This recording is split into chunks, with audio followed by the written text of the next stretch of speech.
नमस्कार दोस्तों, knowledge stream और सेंटर ऑफ लर्निंग में आपका स्वागत है। आपकी एग्जाम प्रिपरेशन को और बेहतर बनाने की तरफ एक कदम। दोस्तों, अभी हम पॉलिटी के क्वेश्चन आंसर सीरीज कर रहे थे, जिसके अंतर्गत जो डिफरेंट एग्जामिनेशन होते हैं उसमें जो क्वेश्चन पूछे गए हैं पॉलिटी से, मोर स्पेसिफिकली जो हिस्टोरिकल बैकग्राउंड है यानी ऐतिहासिक पृष्ठभूमि से जो भी सवाल पूछे गए उनको डिस्कस कर रहे हैं और साथ साथ उनसे जुड़े और तथ्यों को भी शामिल कर रहे हैं, ताकि हिस्टोरिकल बैकग्राउंड से अगर भविष्य में कभी भी सवाल आता है एग्जामिनेशन में तो हम उसको हल कर लें। उसी सीरीज में ये जो एक्ट है गवर्नमेंट ऑफ इंडिया एक्ट 1947 यानी भारतीय स्वतंत्रता अधिनियम 1947, ये सीरीज में आखिरी एक्ट है, आखिरी अधिनियम है जो कि ब्रिटिश काल के दौरान आया था। यहाँ पर मैं एक जो थंबनेल है उसके बारे में थोड़ा डिस्कस करना चाहूँगा। जो मैंने थंबनेल लगाया भारतीय स्वतंत्रता अधिनियम 1947, तो जो एक इंडिकेशन है एक फ्लैग का, तो वो एक खुशी जाहिर करता है, ताकि क्योंकि इस टाइम पर जो है ना हम स्वतंत्र हुए थे इस अधिनियम के बाद, और जो इसका ब्लैक बैकग्राउंड है वो इंडिकेट करता है जो ये स्वतंत्रता मिली थी हमको वो एक पार्टीशन से मिली थी जो बहुत ही बुरा हुआ था। और this is indication of background as well as the colours of the भारतीय स्वतंत्रता अधिनियम 1947 in India independent act 1947। It indicates that colour express everything. तो चलिए स्टार्ट करते हैं आज का लेक्चर। और स्टार्ट करने से पहले आपसे अनुरोध है कि नॉलेज स्ट्रीम को जरूर सब्सक्राइब कर लें और नेक्स्ट वीडियो के नोटिफिकेशन के लिए बेल आइकन जरूर दबाना और अपने दोस्तों के बीच में इसको शेयर करना ना भूलें। चलिए स्टार्ट करते हैं आपके पहले सवाल से। 20 फरवरी 1947 को ब्रिटिश प्रधानमंत्री क्लीमेंट एटली ने घोषणा की कि भारत में ब्रिटिश शासन किस तारीख तक समाप्त हो जाएगा। बेसिकली जो उस समय के प्रधानमंत्री थे क्लीमेंट एटली, जब गवर्नमेंट ऑफ ब्रिटिश इंडिया को भारत से समाप्त कर दिया जाएगा ये डिक्लेरेशन उन्होंने दिया था, वो दिया था 20 फरवरी 1947 को। डेट बहुत ही ज़्यादा इंपॉर्टेंट है। उन्होंने डिक्लेयर किया था कि इस तारीख तक जो है ना भारत से ब्रिटिश शासन समाप्त हो जाएगा, लेकिन वो डेट के बारे में क्वेश्चन है, वो डेट कौन सी थी और उसके बाद जो है सत्ता भारतीय हाथों में स्थानांतरित कर दी जाएगी। डेट देख लेते हैं। 20 मई 1948, 30 जून 1948, 30 जुलाई 1948 और 30 अगस्त 1948। तो जो क्लीमेंट एटली उस समय जो ब्रिटिश प्रधानमंत्री थे उन्होंने डिक्लेयर किया था 20 फरवरी 1947 को कि 30 जून 1948 तक भारत में ब्रिटिश शासन समाप्त हो जाएगा और जो सत्ता है भारतीय के हाथ में सौंप दी जाएगी। तो ये बहुत ही ज़्यादा इंपॉर्टेंट डेट है दोनों ही। ये घोषणा की तारीख जो 20 फरवरी 1947 को जो डिक्लेयर किया था और ये जो उन्होंने डिक्लेयर किया था इस दिन तक समाप्त हो जाएगा। करेक्ट आंसर इसका ऑप्शन बी 30 जून 1948 यानी 30 जून 1948। क्वेश्चन नंबर 2 की तरफ बढ़ते हैं। मई 1947 में डिके बर्ड प्लान कौन लाया था? ऑप्शन देख लेते हैं। Clement Attlee, option A, option B Lord Mountbatten, option C sir Stanford Cripps और ऑप्शन डी उपरोक्त में से कोई भी नहीं। इस क्वेश्चन का जो करेक्ट आंसर है वो है ऑप्शन बी लॉर्ड माउंटबेटन, जो वही लाए थे मई 1947 में डिकी बर्ड प्लान। इस प्लान को जान लेते हैं। According to this plan, Dickie Bird plan के तहत जो लॉर्ड माउंटेन ने ये बोला था कि जो भी प्रिंसली स्टेट हैं या जो भी प्रोविंसेस हैं वो एक इंडिपेंडेंट स्टेट की तरह काम हो जाएंगे और वो उन पर डिपेंड करता है वो भारत को ज्वाइन करते हैं या नहीं करते हैं। तो इस तरीके से जो ये प्लान था, लेकिन इसको जवाहरलाल नेहरू ने मना कर दिया था और उन्होंने बोला था कि it will lead to balkanisation of country, मतलब देश को छोटे छोटे पार्टों में डिवाइड कर दिया जाएगा और इसको बाल्कन प्लान भी बोला जाता है। बहुत इंपॉर्टेंट बात है। और जैसे कि हमें पता है, अगर हम वर्ल्ड हिस्ट्री के वर्ल्ड ज्योग्राफी के बारे में थोड़ी अगर इंफॉर्मेशन रखते हैं तो यूरोप में एक बाल्कन रीजन है, मतलब जो यहाँ पर उस रीजन में को बोला जाता है जिसमें कई देश शामिल हैं। तो छोटे छोटे पार्टों में मतलब वो रीजन डिवाइडेड है देशों के रूप में, तो वहीं से ये बाल्कन वर्ड आया है और इसको बाल्कन प्लान भी बोला जाता है, मतलब बाल्कनाइजेशन ऑफ कंट्री, मतलब देश को छोटे छोटे पार्टों में बांटना। तो यही डिकी बर्ड प्लान था और ये लाए थे लॉर्ड माउंटबेटन। चलिए क्वेश्चन नंबर 3 की तरफ बढ़ते हैं। किस दिन भारत के वायसराय लॉर्ड माउंटबेटन ने विभाजन योजना को आगे रखा, जिसे माउंटबेटन योजना के नाम से जाना जाता है? जो भी पार्टीशन प्लान लॉर्ड माउंटबेटन ने सामने रखा था उसको माउंटबेटन प्लान भी बोला जाता है, माउंटबेटन योजना बोला जाता है। तो वो किस दिन रखा था? ऑप्शन देख लेते हैं। ऑप्शन ए 30 जून 1947 को, ऑप्शन बी 13 जून 1947, ऑप्शन सी 23 जून 1947 और ऑप्शन डी अप्रोक्सीमेट से कोई भी नहीं। तो जो उन्होंने एक प्लान रखा था डिवीजन ऑफ इंडिया का भारत और पाकिस्तान में, वो रखा था ऑप्शन ए, जिसका करेक्ट आंसर है 3 जून 1947 को। तो इसको जो प्लान बोला जाता है वो माउंटबेटन योजना के नाम से बोला जाता है। तो इसका करेक्ट आंसर है ऑप्शन ए 3 जून 1947। चलिए क्वेश्चन नंबर 4 की तरफ बढ़ते हैं। किस तारीख को ब्रिटिश संसद में भारतीय स्वतंत्रता विधेयक पेश किया गया? ऑप्शन देख लेते हैं। ए 4 जुलाई 1947, ऑप्शन बी 14 जुलाई 1947, ऑप्शन सी 24 जुलाई 1947 और ऑप्शन डी अप्रोक्सीमेट से कोई भी नहीं। तो इससे पहले के सवाल में हमने पढ़ा कि लॉर्ड माउंटबेटन ने माउंटबेटन प्लान रखा 3 जून 1947 को। उसके पश्चात जिसको माउंटबेटन प्लान बोलता है, ये जो बिल था ये ब्रिटिश पार्लियामेंट या ब्रिटिश संसद में ये इंडिया इंडिपेंडेंट बेसिकली बिल था, उसको पेश किया गया। वो डेट थी वो थी ऑप्शन ए 4 जुलाई 1947। इस तरीके से 4 जुलाई 1947 को माउंटबेटन प्लान जो तैयार किया गया था वो ब्रिटिश संसद में पेश किया गया और ये बहुत ही ज़्यादा इंपॉर्टेंट डेट है।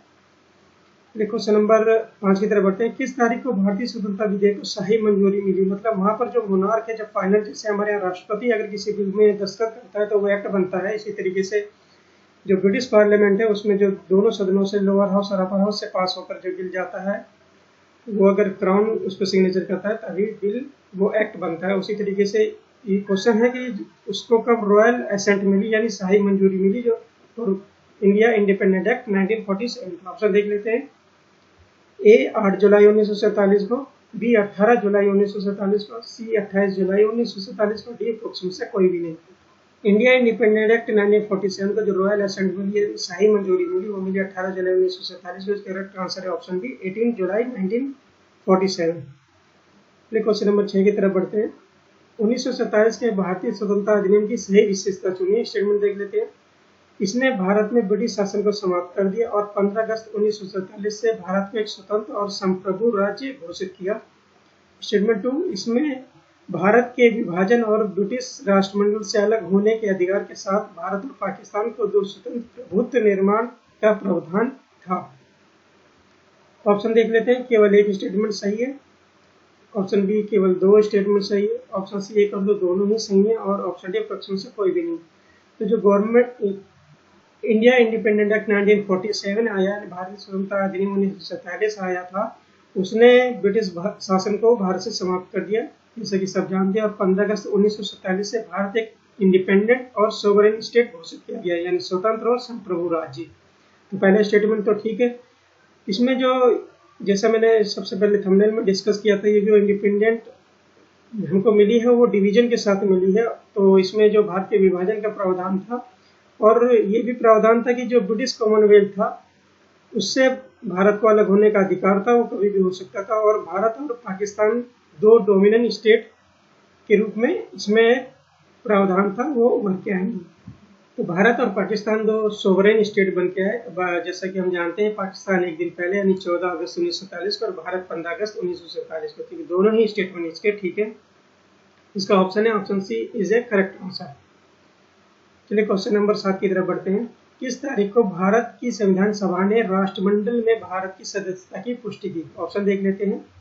मई 1949 में, 26 नवंबर 1949 में, 24 जनवरी 1950 में, या अप्रोक्सीमेट से कोई भी नहीं। तो जो ब्रिटिश कॉमनवेल्थ था, जैसे कि इंडिया इंडिपेंडेंट 1947 में प्रावधान था कि इंडिया कभी भी ब्रिटिश कॉमनवेल्थ से सदस्यता को अपनी समाप्त कर सकता है, लेकिन भारत ने उस सदस्यता को बनाए रखा। और उसके पश्चात जो कॉन्स्टिट्यूएंट असेंबली थी भारत की संविधान सभा ने, उसमें इस सदस्यता को पुष्टि की। और ये कब की थी? वो की थी मई 1949 में। करेक्ट आंसर है ऑप्शन ए मई 1949।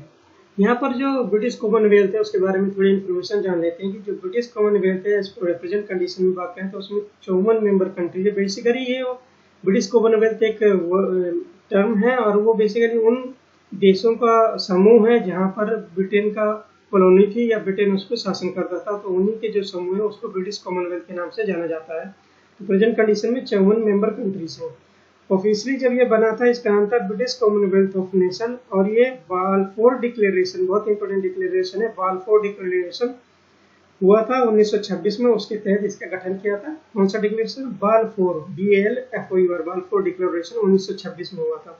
और जो इसका प्रेजेंट नाम आया, जो ब्रिटिश कॉमनवेल्थ नाम है, वो 1949 में आया और लंदन डिक्लेरेशन के बाद। इस तरीके से हमने जो है ना ब्रिटिश कॉमनवेल्थ के बारे में थोड़ा डिस्कशन किया।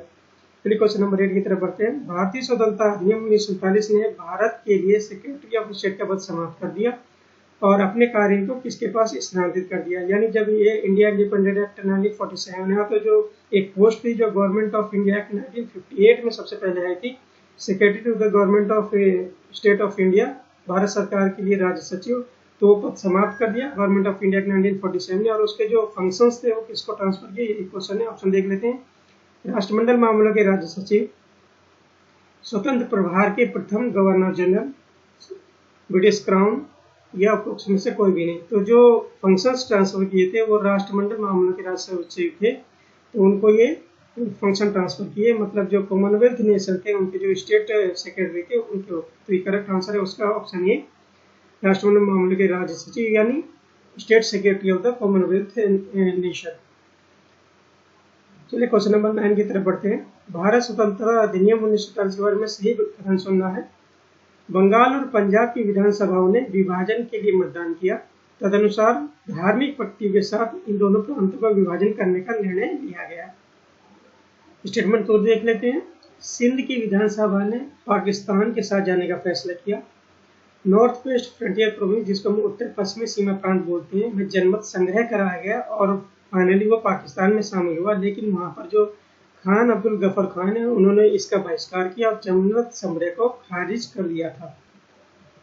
ऑप्शन देख लेते हैं। केवल एक स्टेटमेंट सही है, ऑप्शन बी केवल एक और दो दोनों सही है, ऑप्शन सी 1, 2, 3 तीनों ही सही है, और ऑप्शन डी उपरोक्त में से कोई भी नहीं।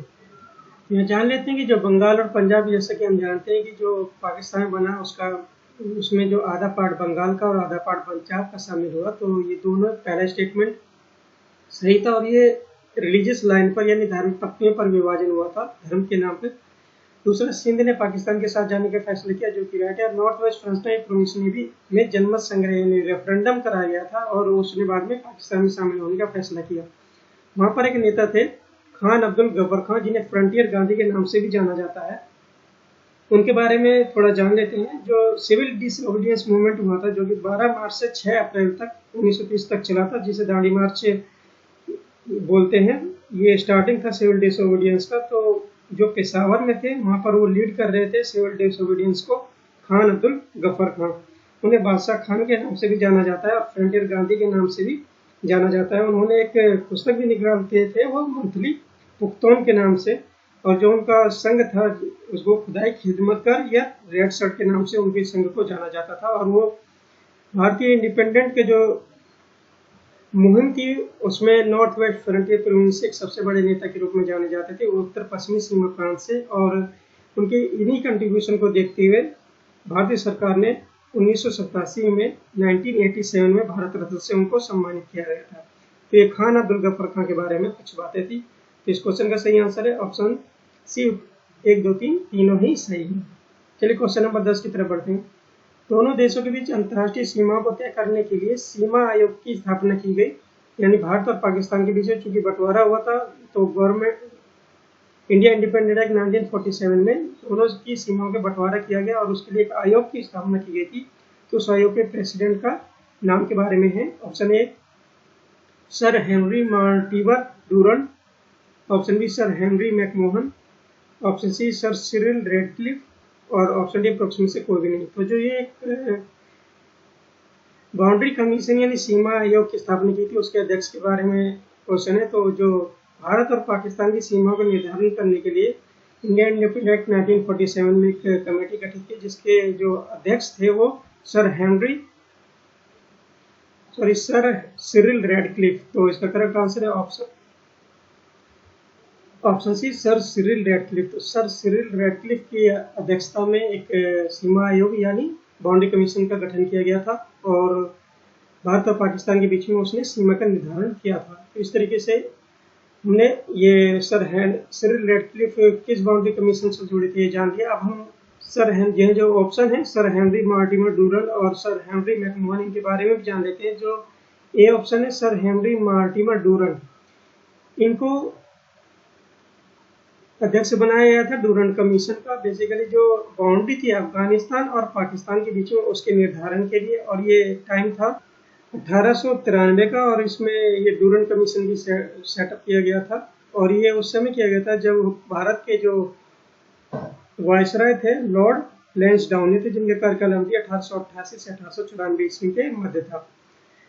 तो डूरंड बाउंड्री पाकिस्तान और अफगानिस्तान के बीच में, रेड क्लिफ बाउंड्री भारत और पाकिस्तान के बीच में है। यहाँ पर सर हेनरी मैकमोहन के बारे में जान लेते हैं। जो मैकमोहन लाइन है वो इंडिया के नॉर्थ ईस्टर्न पार्ट है, मतलब चाइना और जो हमारा अरुणाचल प्रदेश है उसके बीच में जो बाउंड्री है उसको मैकमोहन बाउंड्री के नाम से जाना जाता है। और ये सर हेनरी मैकमोहन की अध्यक्षता में इसको प्रपोज किया गया था 1914 में।